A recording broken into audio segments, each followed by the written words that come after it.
have driven by or run by or walked by dozens and dozens of our projects. We did a ton of work in Southwest Minneapolis. And a lot of those projects, you build an addition, you want it to look like it was always there. So it's nothing that jumps out at you, but I love being in that neighborhood just because I have so many great memories and so many great projects and really so many great clients.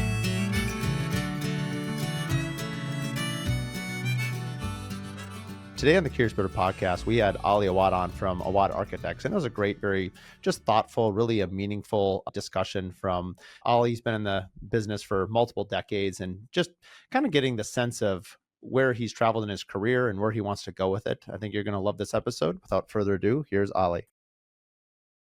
All right, welcome to the Curious Builder podcast. I'm Mark Williams, your host. Today, I've got Ali Awad from Awad Architecture in studio. What's up, Ali? Hi, Mark. Hey. Thanks for having me. Hey, no pressure. I asked you what do you want to go with this? You're like, you're a good interviewer. Job's depending on you. So I'm going to go with the old, I always like making this sound when it comes on the podcast. Let's see here. This episode is brought to you by LaCroix. I always wanted them as a sponsor, so maybe that'll get them. We got to meet over the last year. We launched the Curious Architect Collective here in Minnesota. We have the Curious Builder Collective, and you were kind enough to join our Architect Collective. So it's been kind of fun to see you in person, kind of see how your mind works and get to know you a little bit.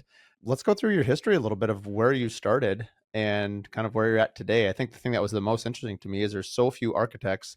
As I mentioned, I only know one actually, someone I interviewed out in LA that was an architect and also a GC. And so for 26 years, you had Awad Kunitz, is that right? Yeah, Awad and Kuntz. We had Awad and Kuntz for 25 years. 25. Yep. Yeah, and I wish I could say it was my idea, but it was my old business partner, Jim Kuntz, that we had been collaborating and friends and neighbors, and he left his corporate job to go into construction and then worked for a builder for a while and then went off on his own and was doing small projects that slowly got bigger. And then I started helping him with design kind of on the side. The firm I was at did not do any residential work, so it wasn't really a conflict of interest. And he knew I was not super happy with where I was in my career. And so it was his idea to really say, come and let's set up our own company and do design build. And I'm so grateful because it was tremendously rewarding, and I miss a lot of it. Some of it I don't miss, but it was a great learning experience, especially those first few years where like the first year, I didn't know enough about what I was doing to know that I shouldn't be doing it. But we got through that and then really learned about business, because they don't teach business in architecture school at all. So we had to learn pretty fast. And we figured it out pretty fast and learned how to make money and learned how to take care of our clients. And so, yeah, we had a great run. And I'm sorry, what was his background or what made him want to do it? I don't think he was happy in his corporate job after college, and he did some like career analysis and career counseling, and that was the answer. And as soon as he started doing it, he loved it, and so I think that's really how he got to it. Yeah, what's interesting, I've interviewed a lot of people over the years that are, let's say, husband and wives, or they are father and son, and just in general, I was told as a young kid, my dad was an entrepreneur. And partnerships can be difficult. You have 2 points of view. I'd love your opinion. And just like any relationship, there's ups and downs, pros and cons. Now, with the benefit of a lot of rear sight, and you've been on your own now for quite a while, what is your thoughts on what advice would you give either to a younger Ali when you're starting with a partnership? Because I just feel like that insight would be super interesting to hear about partnerships. I've done a little mini partnership, let's say on a little land deal on this Honey Hill deal, and I really liked it. But my identity is very solid. I've been building for 21 years. So it's a little bit different than when you are back in your mid 20s and being like, oh, I'm going to start a partnership then. Just kind of curious your thoughts on what a partnership means to you and how you look back on it, like what worked and what didn't. That's so funny you say that. My dad told me the same advice. Don't get into you need to be on your own. You can't get in a partnership with anybody. And when we were setting up our business, we met with our accountant. Our accountant gave us the same advice, said, don't do this. You're going to wreck your friendship. And I think the reason it worked for us is that we were one of the reasons is that we were both kind of in the exact same place in our lives. Our kids were exactly the same. When we started, we each had one child. Our kids were the same age. Our spouses both worked for either Dayton's or Target. I can't remember. It was probably Dayton's at the time, and they both transitioned over to Target after Dayton's disappeared. We lived on the same street. We were in the same neighborhood. The same street in the same neighborhood. Yeah, we lived. Oh, wow. And so we just had so much in common, and so much of our lives were really aligned. And then we had the second child. Both our second kids were about the same age. Yeah, it was. I mean, that was part of what made it successful. The other part too is partnership is like a marriage. You have to go into it thinking of putting the other person first, and that really worked well. I think that's part of the reason we were successful is that I was more concerned about his happiness and success, and he was more concerned about my happiness and success. And so that's what enabled us to flourish. And we had a great run. And at the end, the reason we're not doing it anymore is that we were starting to kind of head different directions or starting to have different goals. And that's the reason. Well, you think about it, 25 years, that chapter of your life is longer than I've been building, which is impressive. I mean, it's a quarter of a century. Yeah. It's not like it's a short period of time. We had a great run, and I'm so grateful for it. I wish I could get it back, but I know it's not going to happen. Yeah. So you asked about advice. The advice that I've given to some other younger architects who are exploring design build, because I've had a few design build experiences now, and my advice to them is that you have to be an owner. If you want to be an architect and really have control over what your experience is, you have to really have a partner, a stake in the business, so that you're able to have a say in the business decisions instead of just working.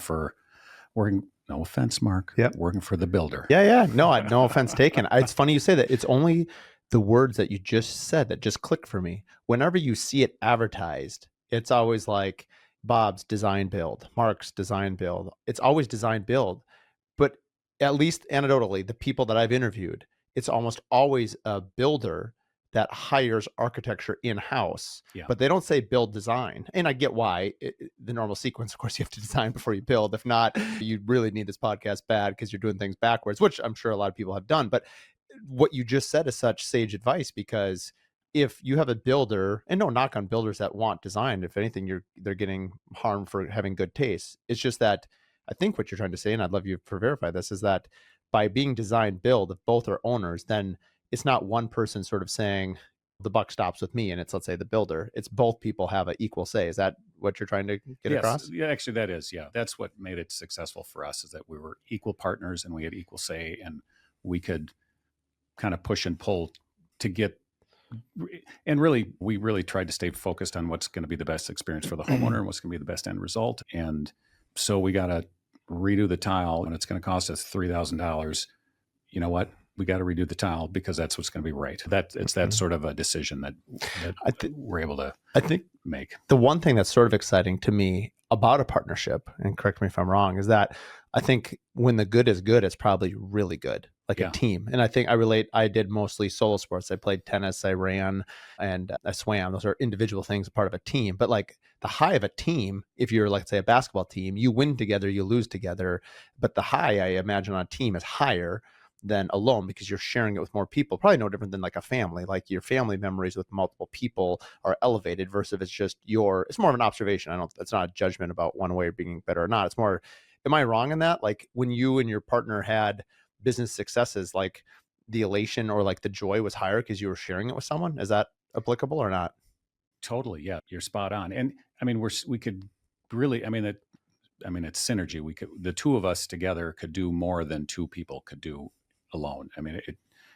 And when we had business success, I remember the first few years that we made money, probably the first 10 years we were in, well, honestly, I didn't want my other architect friends to know how great I had it. Because you had just left commercial architecture, I'm assuming, to residential, and you're like, wow, I have autonomy, I'm making money, and I'm creating something. Yeah, I have freedom, I have flexibility. I'm not staying up all night to meet deadlines. That flexibility, freedom, and the income. I'm like, I don't want anyone else to know about this. Right. It's so awesome. So I didn't realize how lucky I had it. Yeah. Well, that's amazing time, especially. What were the things, why don't more architects and builders have design build firms either together, like a partnership, or I have some thoughts on this, but I'm curious to hear yours before I buy some.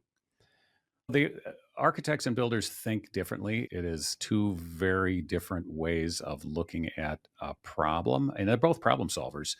And so you have to, I think you have to be open to and understand where the other side is coming from to really make it work. And you have to really believe that the other side's view makes the project better.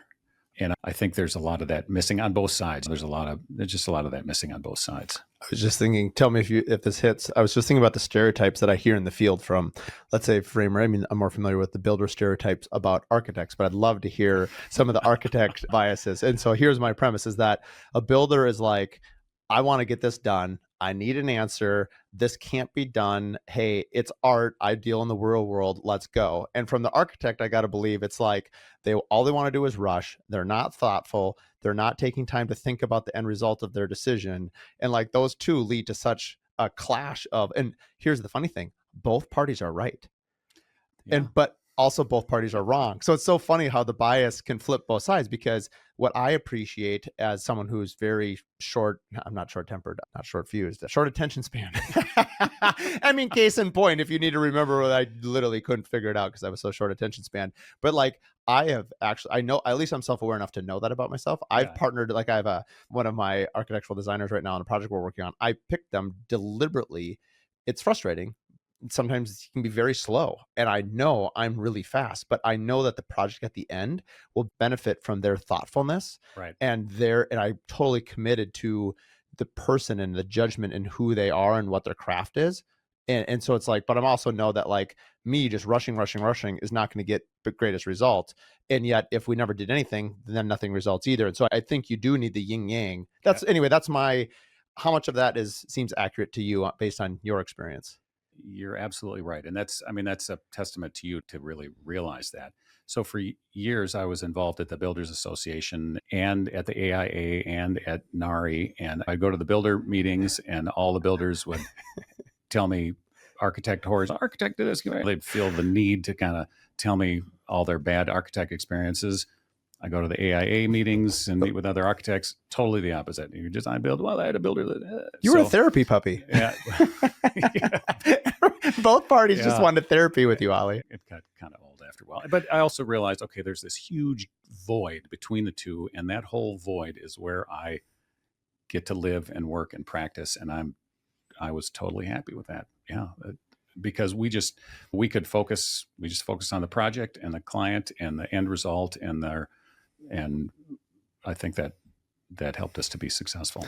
I think what I've enjoyed over the last couple of years, having got a chance to sort of level up where I'm at my career and work with some well-respected architects, is honestly, I found that most of those stereotypes about architects are wrong for me personally. And maybe it's because it's the firms that I'm hiring. So I guess I'm not, if I saw a red flag, I probably wouldn't go for it. But like I've, on the build side, there's this stereotype that an architect wants to draw and they get so focused on their craft that they forget about reality. That has not been my experience. I've had a number of architects. We both have to agree that, hey, the client, we're cooking in the kitchen before we bring out the plate to the client. We want to make sure we're on the same page and having respectful debates on this, that, and another thing. And I love that because to me, it's community, it's collaboration, it's communication. And at the end of the day, the project is better for it. And I've actually just loved working with the architects that I've gotten the privilege to work with. And it's just like, none of those stereotypes have really borne fruit, in my opinion. Maybe I'm just lucky. And the people that we've picked to work with so far, it's been really great and way more collaborative and way more, hey, XYZ framer, I'd love their opinion on this because this is a tricky detail. Let us know if there's a problem. Not like this is how it is, go do it. Like most people don't react very well that way. And so I just love that those stereotypes, in my opinion, have sort of been shattered, and it's not an issue. Yeah, I think you are you're so great at relationships, and that's really the key to making it successful between builder and architect, or between builder and subcontractor for that matter. It's the same sort of thing. And it's understanding that you have a relationship with this person, and you can't really treat anybody like a commodity. It's when the architects treat builders as a commodity, like I need to get 3 bids, or the builders treat the architects as a commodity. I need cheaper plans. That's really when it doesn't work, or it just is so much more difficult and so much more of a slog if there's no relationship involved. You hit it on the head. I mean, a commodity. I mean, no one likes to be that. It's funny. My kids the other day, well, you met them on the way up here. So my kids are home from school today or at work. And so they're doing Legos down there. And, but anyway, they asked, not today, but they've asked in the past when we went to a house to walk through, they're like, Dad, they're young, right? They're trying to figure this out. And they're like, are you their boss? And I said, no, I'm nobody's boss.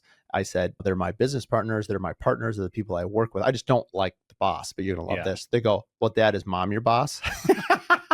I said, yeah, that's actually probably pretty accurate. They're pretty quick studies after all, I guess.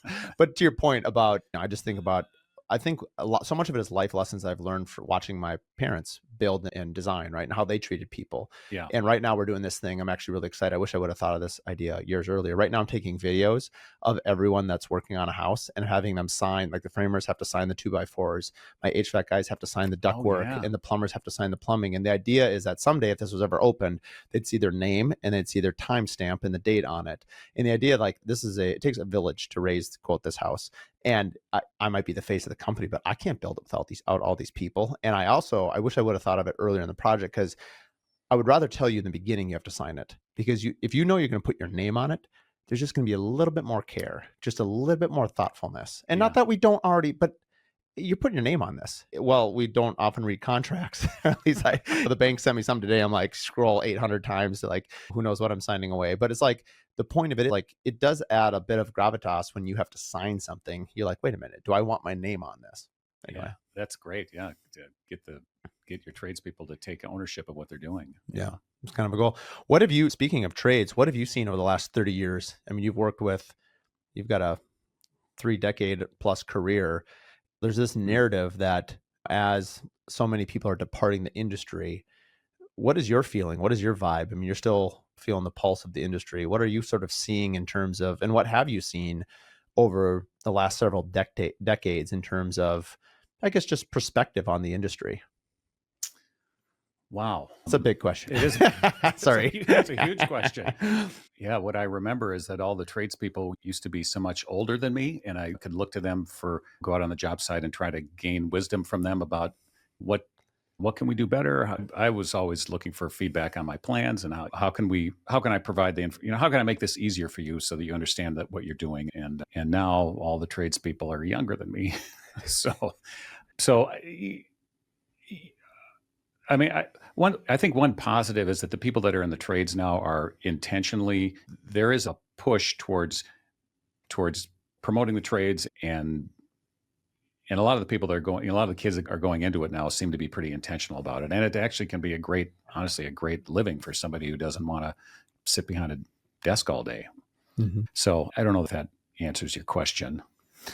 I think everyone's perspective is unique. And so I think, just kind of giving some space I know what my experience is, and I'm kind of just curious. Yours was such a different, I mean, it was started before I really got it. You're about 7-8 years before I started, when you started in 97. And so I was just thinking about just the perspective also of, like, think about technology in terms of designing and drafting. How much of the way you design a home now has changed?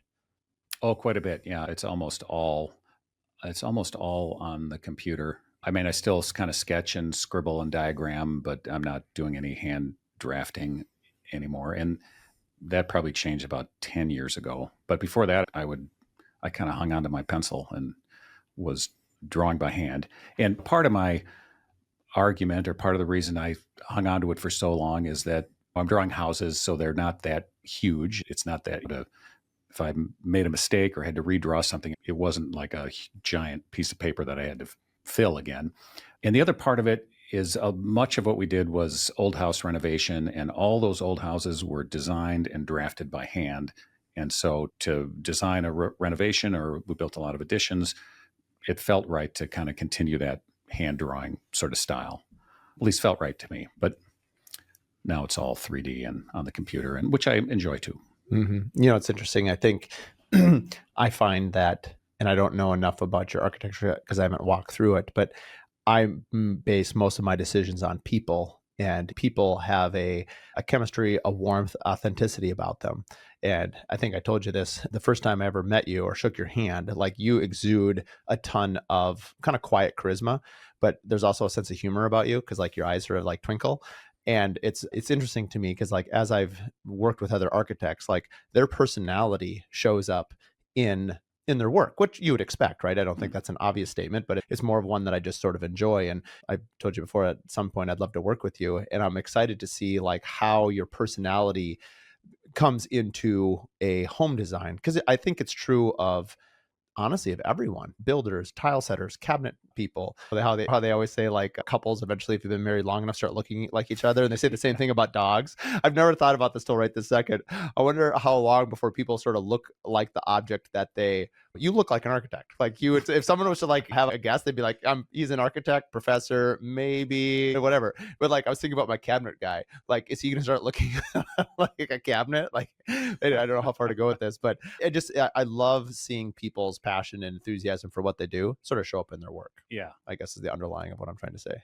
So I know you live in Southwest Minneapolis. Yep. You have driven by or run by or walked by dozens and dozens of our projects. So we did a ton of work in Southwest Minneapolis. So, and a lot of that, a lot of those projects, you build an addition, you want it to look like it was always there. So it's nothing that jumps out at you, but I love being in that neighborhood just because I have so many great memories and so many great projects and really so many great clients. Mm-hmm. So where do you find yourself today? So it's been, I mean, you at one point you were director of design. Now you've got Awad Architecture. Like, what fulfills you now, and how do you compare where you're at in your career now to maybe what your past chapter was? Well, I really enjoy, I love being on my own. I love being able to make what I think are the right decisions for my clients. And so, yeah, I'm very, very happy to be back on my own. And I do miss design build, but I also consciously decided I'm not going to do it by myself after Awad and Kuntz broke up. It's too big of a thing to do well just all by myself. And I just know myself enough that I need someone else to kind of work through these challenging, a lot of the construction challenges. I need someone to bounce ideas off of, and for stuff like that.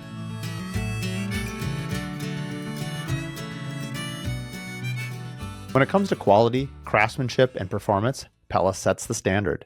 Whether you're building custom homes or designing a timeless space, Pella offers innovative window and door solutions that blend beauty and efficiency. With showrooms and experts around the country, Pella makes it easy to find the perfect fit for your next project and their team to support it. Build with confidence, build with Pella. Visit Pella.com to explore products and connect with your local rep today. For more information, you can listen to episode 1 or listen to episode 109, where we bring on Pella owners and founders at Pella Northland, as well as their innovative team behind the Steady Set innovation. This episode is brought to you by Adaptive. If you're still chasing checks and juggling spreadsheets, it's time to upgrade. Adaptive is revolutionizing how builders get paid with AI-powered bill pay, automated draws, one-click payments, and built-in lien waivers. Faster payments, fewer headaches, and total visibility. Adaptive takes care of the back-end chaos so you can focus on what you do best, building. We've used Adaptive for 2.5 years and trust them to keep our projects moving and payments flowing. Learn more at adaptive.build and simplify the pay process today. For more information, you can also listen to episode 10 and episode 15. I think the part that's most appealing to me, being a builder and definitely not a architect or a designer, or if I am, I'm an armchair one where I just say, oh, I like that or I like that. But is the idea that you have such a huge background in it. Do you have any stories where you've worked with a builder and they were impressed with like your knowledge of how it was done, or now that you've been on your own with just the architecture? I mean, you had that for your own internal purposes, but I have to imagine that's a pretty huge competitive advantage compared to other architects. Yeah, from a sales standpoint, now as I'm selling that I'm an architect, I'm selling architectural design. I miss the days when I was selling design build, because then you're selling the solution, you're selling the end, and the homeowner client, they don't want to design. They want to live in a better house. And we were selling the better house. As an architect, we're still selling the same thing, but we're only part of the process. So I do miss that. And I don't know if hindsight is everything looks rosy as you look back. Right. So it wasn't, I'm sure it wasn't all sunshine and roses. I forget the rest of your question. Well, just like when you interact with builders now, Yeah. and let's say you're interviewing against another architect, I've got to believe that, I mean, your background of having built for 25 years is a huge competitive advantage for you specifically to get work or not? I think so. What's funny about our market is I haven't really interviewed against a lot of competition. It's mostly, especially at this stage, it's mostly referrals directly to me, whether they're from other builders or from past clients or Right. repeat clients. So, but yeah, having my construction experience and design build experience, I think, is a big advantage for sure. Yeah. Yeah. I think from a interview standpoint, I can see what you mean earlier about if like a client wants a house, and some of them, I mean, you do definitely have clients that are very interested in design Yeah. or architecture or interior design. And so I'd say of the clients I've had, let's say I've had roughly 100, I can think of two, and right now in my memory stand out as like being completely obsessed with architecture. Hmm. And then I would say, just picking 30 to 40% were really into interior design. Usually, stereotypically, it was my lady clients who were really bonding with the the interior design group that they were working with. Sure. And then the vast majority of them, where we want a house, this is our budget.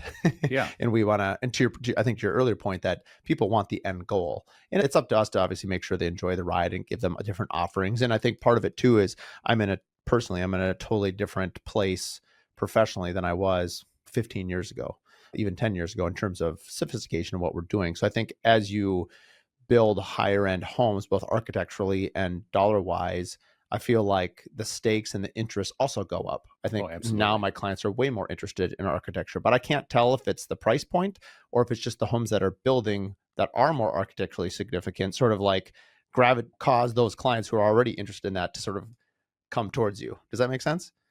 Yeah. I mean, the bigger the budget, the more opportunities you have to do something spectacular, something that really is eye catching, or the more opportunities you have for those special moments in a house, for sure.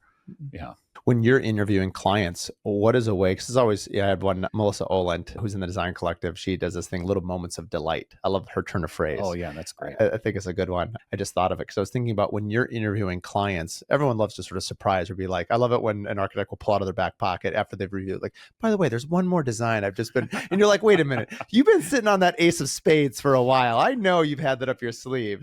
We call that plan C. It's always plan C. What, going back to where I was going with this question is, what is a way that you draw out those moments of delight, or these things that, hey, the client said something that's in the back of your mind, and now it's kind of been the focal point of your design? It seems like that's kind of a lot of times where a lot of your design would start. Yeah.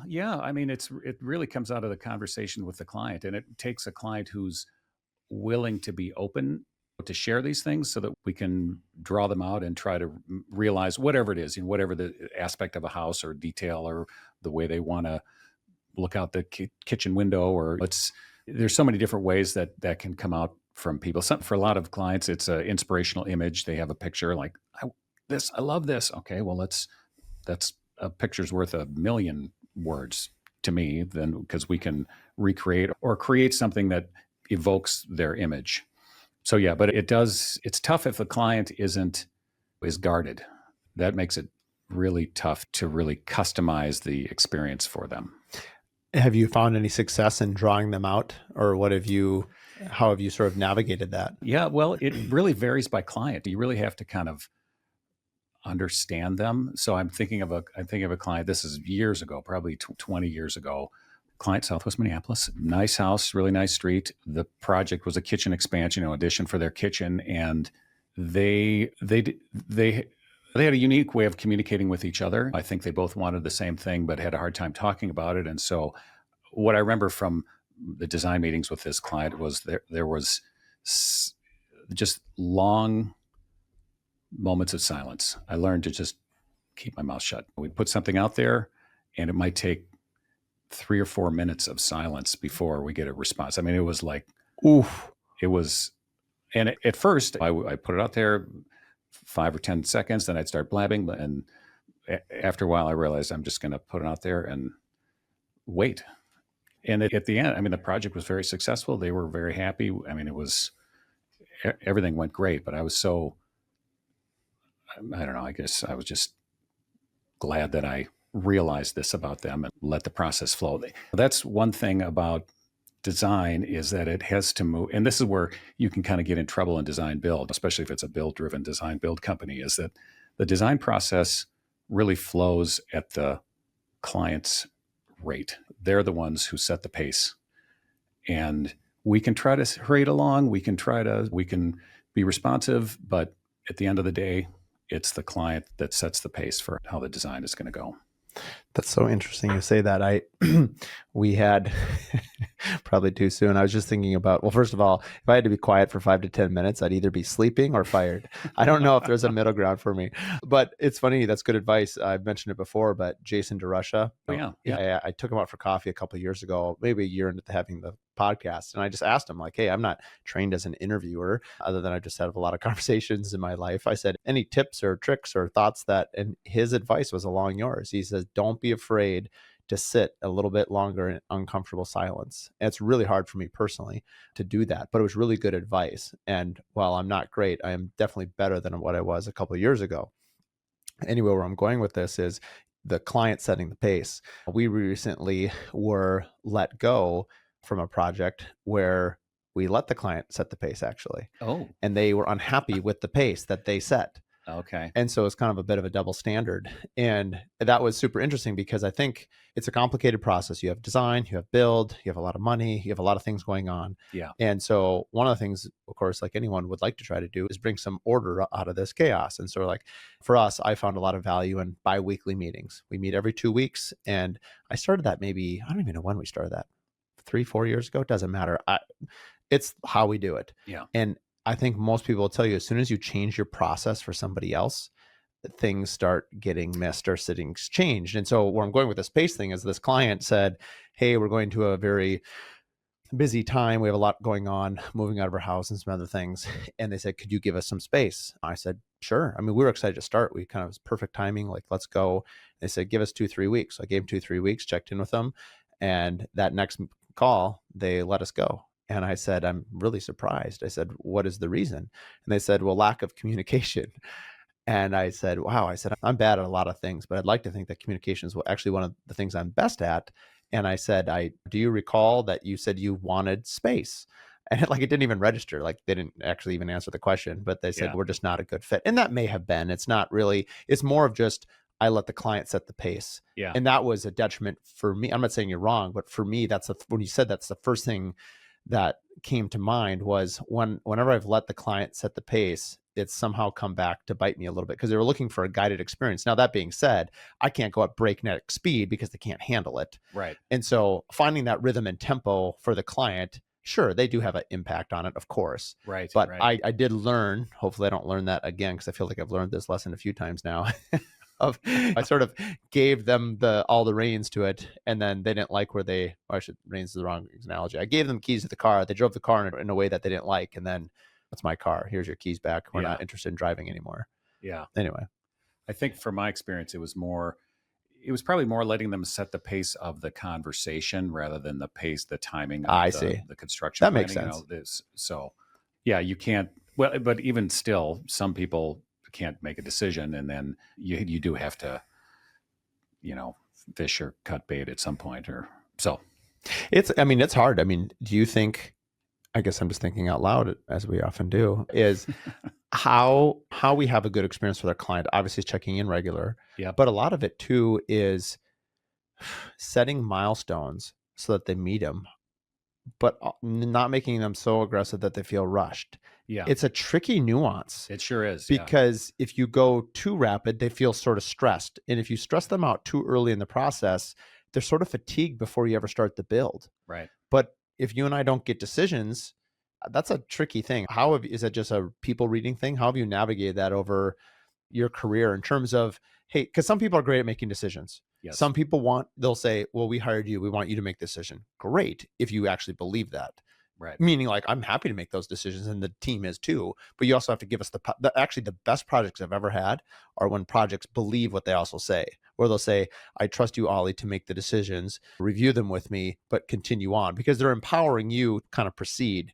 I think the most challenging builds I've ever had is where they sort of, the client plays architect, plays builder, plays designer, where they basically insert themselves into the process, either out of control or lack of trust, which could be almost the same thing. Yeah.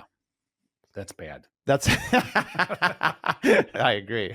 That's very bad. That's very No, bad. and I have experienced the bad side of it too. So yeah, you do have to have. I mean, the whole goal is to get to a project, and the whole goal is to get them in the house that they love. So yeah, we do have to make progress, and at some point, you do have to kind of crack the whip a little bit sometimes, but you're right, you can't drive them too hard. It's oftentimes, it's even just as an architect, it's the construction schedule that drives everything. Architects were motivated by deadlines, and so to know that, well, okay, we need to be in for permit by X date so that we can get the permit out by X date and schedule a excavation before snow flies or before road restrictions or whatever the issue is.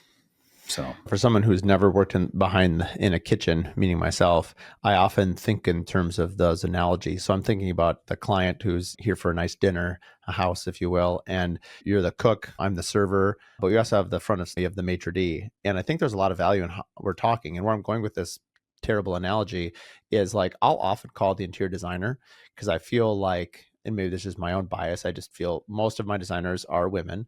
And I feel like in general, women are more empathetic than I am personally. And so I often will trust them like, hey, how do you think the client is doing right now? yeah, Do you think that do they need a little pick me up? Or if I've worked with designers for enough years, they know that I'm approachable enough that they can call me and say, hey, Mark, I think this client could really use a check-in from you personally, or they just need a little break. And that's true with architects too. My point is that team is really talking for the best interest of the client's experience. And I love it when I have design meetings when it's just the three of us talking for the client, and one of us will say almost like they're advocating for the client, which is what we all want to do, and Yeah. which we tell the client we do, but like it's actually happening where we'll say, hey, I don't think the client would like this, or the client has said they like to see things ahead of time. Can we work on a way to sort of deliver it to them so they have a chance to digest it? Because I have a client right now who doesn't like to react for the first time in front of everyone. Yeah. And they're very thoughtful and they're beautiful people, but they've just simply asked during the process, which is a little hard sometimes for the architects, because I get the song and dance and the circus. The magic of it is like, as you're unfolding your designs, there's an art show a little bit to like how you go through it. And Sure. I don't think they totally understand that they're asking the architect to sort of do the presentation ahead of time. It's like pre-recording a magic trick and then doing it again. It loses some of its beauty. Yeah. But yet that's what the client prefers. And so we sort of have to acquiesce to that. Yeah, that is a debate I know we've had in the past is, okay, do we give them the drawings in advance so they know they've had a chance to look at it, or do we do the reveal in person? So I'm not sure what the right answer is. For most people, it's really the reveal in person. And honestly, we're always working up to the last minute on the deadline and tweaking it. And so that's what makes it difficult to turn over the drawings a day before the meeting, because they're usually not ready yet. Well, I think explaining it like a phone call is better than an email. Yeah. An email is better than a text. In person, where you and I like body language. Yeah. I mean, one of the reasons why you're here in studio, which is nice. I mean, I prefer having conversations. When I first started the podcast, I knew I wanted to interview people in person, which of course limits you to Minnesota because no one's flying in for the Curious Builder podcast. Hey, if you want to, you're welcome. No one yet. No one yet. We have a private landing strip just outside of Excelsior. But where I was going, I mean, the nuance of body language. I think retrospectively, deals that have gone south, either one I just referenced, that was a phone call. Yeah. We hadn't seen them since we'd presented to them contract pricing. When everyone knows, like when a client kind of goes dark, like that's not a good sign. And body language is so important. And I really appreciate clients that are willing to, because it does take time. And to your point about being authentic and vulnerable, like when we are real with our emotions, we can help each other way to a much deeper level. You can design a better home. I can deliver you a better process, but I need to know like where you're at. Yeah. In person is huge. Yeah. Although now, don't you feel like we live in a world now where everything has to be recapped in notes? It's like you have a meeting and then you have to recap the meeting with notes. And I, unfortunately, I think there's either A, it's so detailed, so you need the accountability for the whole team. But two, I mean, I don't think it, at least no one I've worked with, I feel like deliberately does this, but people have rosy forgetfulness on what they said versus what they thought they said. Oh, And so sometimes we've had it where, well, this is what was shared. But then you do the thing that was shared. And then they're like, well, no, do you have any proof that's what I said? You're like, oh boy, this is oh. going to be more difficult. So it's like, according to our team now, it's after a meeting, we have to sort of send out a recap of what happened. Yes. No, I aspire to be a better note taker. Well, I got the answer for you on that. Is I was going to ask you for architecture, how you've seen sort of AI or how you utilize it, or if you are. Well, but speaking of note taking, I don't do it all the time. I need to do a better job of it. Mainly, I just forget because it's still so like, obviously when you're doing virtual meetings, it's automatic. It's super easy. But just on your phone, you can I use Otter AI, which is a little note taker. Keep it in your breast pocket and away you go. But now they have, I think it's Claude or Plod. I saw an architect the other day that had it on their wrist. And you Okay. just wear it on your wrist. Yeah. And then you can tap it on your phone and it transcribes it for you. But it's super professional because when you're done, you can send all the meeting notes to all of your people. I'm writing that down. Yeah, right now. I need to do it too. I did write it down. I just haven't bought it yet. That one's nice because it's on your hand, because sometimes the phone's a little clunky. And obviously you want to be courteous and tell people you're on being recorded. I had a situation, a little pie in your face of, I had a meeting, I don't know, a while back, where I had the AI note taker on, but the client wasn't there yet. Mhm. And we didn't say anything bad. I was talking to architect, but we were just talking shop. Yeah. And we were trying to get the project across the start line, and we were facing some difficult hurdles, and we were just expressing what some of the difficult hurdles were. And anyway, long story short, our AI note taker, when we're done, we had a great meeting. We sort of rescued the project. The AI note taker sent the notes to the client, but it included our entire conversation. Oh no. Yeah, exactly. And so I had a very uncomfortable night's sleep and a very uncomfortable next morning conversation when I got the text of, we need to talk. Yeah. And this is the reason why. I felt just terrible, because I obviously would never mean to make offense. And luckily I went back and actually read it, and it wasn't bad at all. It was just truthful. Yeah. And honestly, it led to a better result because it got real. We got real quick. Yeah. And that was okay. You Yeah. know, and so anyway, for anyone that's out there using AI note taker, which is at this point pretty much everyone is, just make sure just pretend that there's always a camera on you and you're always being recorded. Yeah. Because That's so true.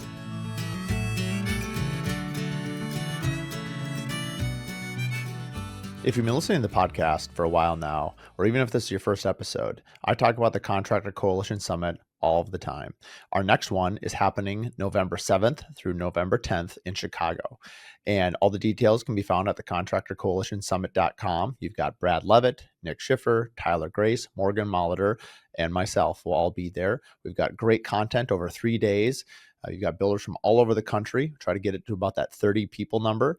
And we'll have sponsors as well that add a lot of value to each one of these dedicated days, where you're talking about contracts and spreadsheets and margin, and whether you're doing fixed bid or cost plus, your pre-construction agreements. I mean, the list goes on and on and on.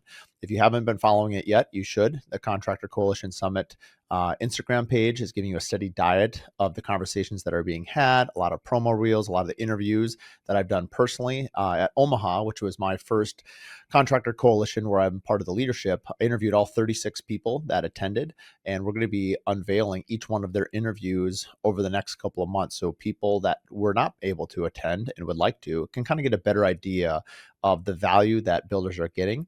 So if you're going to sign up and come to Chicago, you can type in the promo code Curious Builder and get $2,500 off, and we'll see you in Chicago. When you look forward to like the next year and even like into next year, what are things that you're personally excited about with your business and just where you're at professionally? I'm excited about, so one of the big kind of tasks in being an architect is producing construction drawings, which are pretty detailed. The big, it can be 20 sheets, it can be 50 sheets for a house, depending on how big the house is and how detailed it is. And so for the most part, I've always produced those myself. And I'm excited about a couple different options for having help with the drafting aspect of it. It's basically drafting is what it is, architectural drafting. So we have one project that's where I'm going to try a new drafting kind of service. And there are a few different ones out there. So like I say, I'm excited about exploring what But that is means for me. the short version of it, you're essentially you can subcontract, no different than me. Like I'm not the HVAC, I'm not the plumber. I'm essentially assembling. It's my relationships and team that essentially I assemble all of them together and build. Yeah. It's just fewer, let's say, subcontractors, but that's essentially what it is. You're outsourcing some of the drafting for a small firm in particular. That's helpful. Yes, Yeah. absolutely. Outsourcing the drafting. If you were to, I've always wondered about this, and I guess it so depends. So it's, yeah, maybe it's not even worth asking. Where I'm going with this is time. So let's say you did a 5,000 square foot house and you're on the design side of it. Like, what either efficiencies in terms of time, or how does one even look at, like, what is this drafting service going to do for you on a single project? Or is it once it starts getting into multiple projects at multiple phases, that's where sort of having some of the heavy lifting? Because I hear about firms like, oh, we need another drafter, or we need a project coordinator.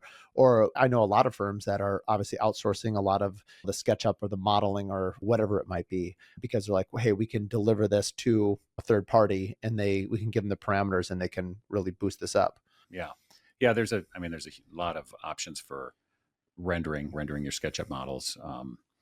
Drafting is similar, although it's a lot more specialized. It's a lot more specialized to Minnesota and the Minnesota Building Code and the way we build houses here. So I have used drafting. This is a few years ago. I used a drafting service that was they outsourced to overseas, and so they draft at night. We send them red lines. They draft at night, or they During their day. during their day, and fairly quick turnaround. Super low hourly rate. It was about a sixth of what my hourly rate was, but at the end of the project, I realized, okay, it took them more than 6 times as much time to do what I would do. And the quality, the project got built, it was fine, but the quality of the drawings were not something I was proud of. So, and as architects, we kind of hang on to the drawings. It's all about the drawings, but yeah, I wasn't very happy with the results. So that was a few years ago, but I'm looking forward to getting back on the horse. It's funny. You already said about knowing the plans, and it makes sense. I mean, you drew the plans, you know them inside and out. We had a remodel. It wasn't, the plan set wasn't even that big. I don't even know the number. Let's call it 20, 30 pages, which was a fair amount, but tons of detail on them. And I remember my project manager at the time, still is, but he called this architect and he said, hey, I'm looking for this detail. And he's like, yeah, it's page 16.1. And I was like, he knew the plan like the back of his hand. And I remember this happened a number of times. And one day we're sitting down and Mike, my PM, is super calm, just vanilla, just nothing rocks this guy.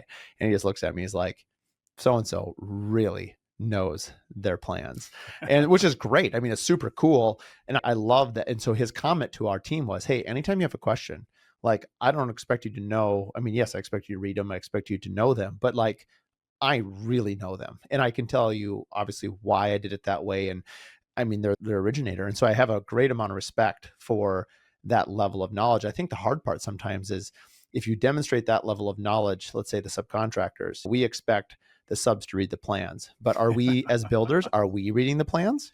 And everyone expects everyone to read the plans and to know the plans, which they should. I'm not saying you shouldn't, but we all sort of assume someone else on our team is knowing that, like, yes, I read the plans. I know what I'm building. I know the majority of the specs, but like, it's my project manager, my site coordinator that know it way better than I do. I mean, I might be working on 4 or 5 jobs, but they're working on like 1 or 2. Like, they need to know it better because, right. But then at what point do you train your subs to not read and to just call the PM? Or at what point do we train the PMs not to read the plan, just call the architect? This is more just a high level, Yeah. see how you react to this. But yeah, no, it took me a long time to come up with the right response because I used to go out on the job site every day and I knew everybody, most of the tradespeople, and some people, they would just ask me, what do you want to do here? What do you want to do there? And I learned, it took me a long time to come to this. I said, well, what does it say on the plans? Let's start there. And oftentimes the job is under construction.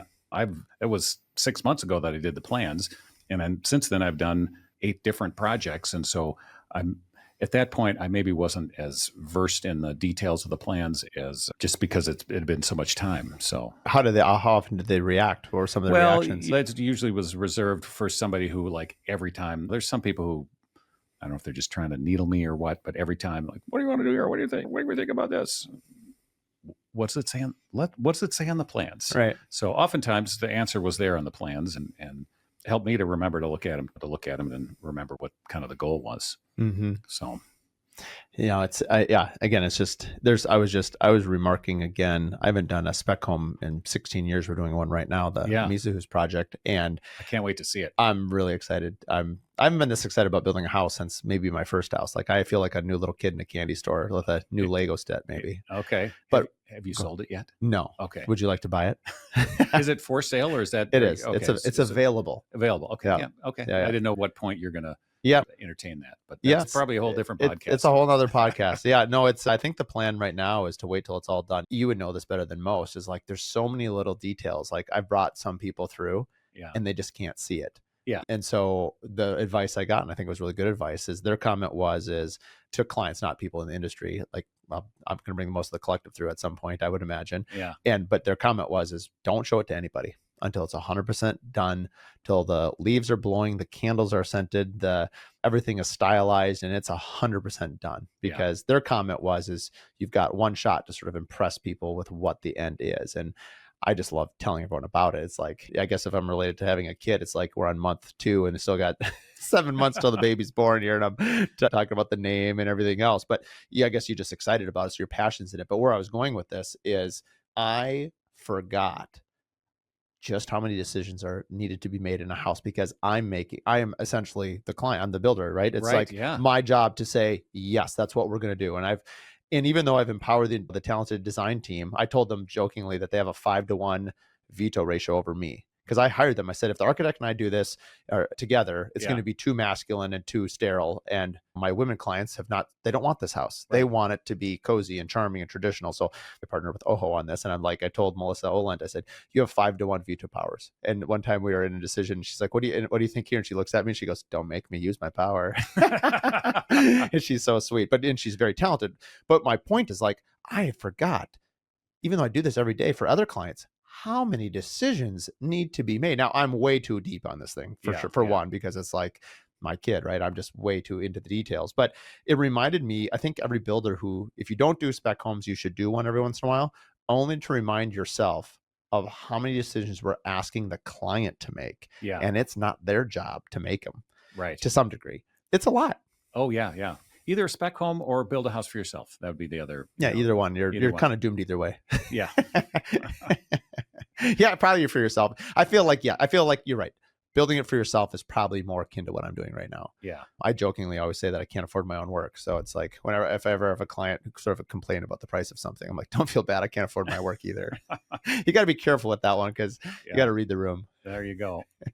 What are you most excited for, I suppose, next year? I mean, are you kind of looking forward to, we're kind of wrapping up 24. Do you have any kind of longer term visions or things that you're excited about? Wow. I hope I can keep designing house projects and houses for people. And the thing I'm most excited about is the projects that are in progress right now. So I should probably have better kind of long-term business goals, but I want to make a living and I want to have fun and want to work with nice clients. But yeah, no huge goal other than to just keep doing what I've been fortunate to be able to do. Yeah. Well, appreciate you coming out. It feels like opportunity is knocking at the door. Nice timing, right on time, no less. Well, we'll have everything in your show notes. Appreciate you spending the time and coming in and talk a little bit about your career and your perspective and thoughts. And yeah, thank you. This was fun. I appreciate it. Very good. Thanks for tuning in to the Curious Builder podcast. If you like this episode, do us a favor, share it with 3 other business owners. The best way that we can spread what we're doing is by word of mouth, and with your help, we can continue to help other curious builders expand their business. Please share it with your friends, like and review online, and thanks again for tuning in.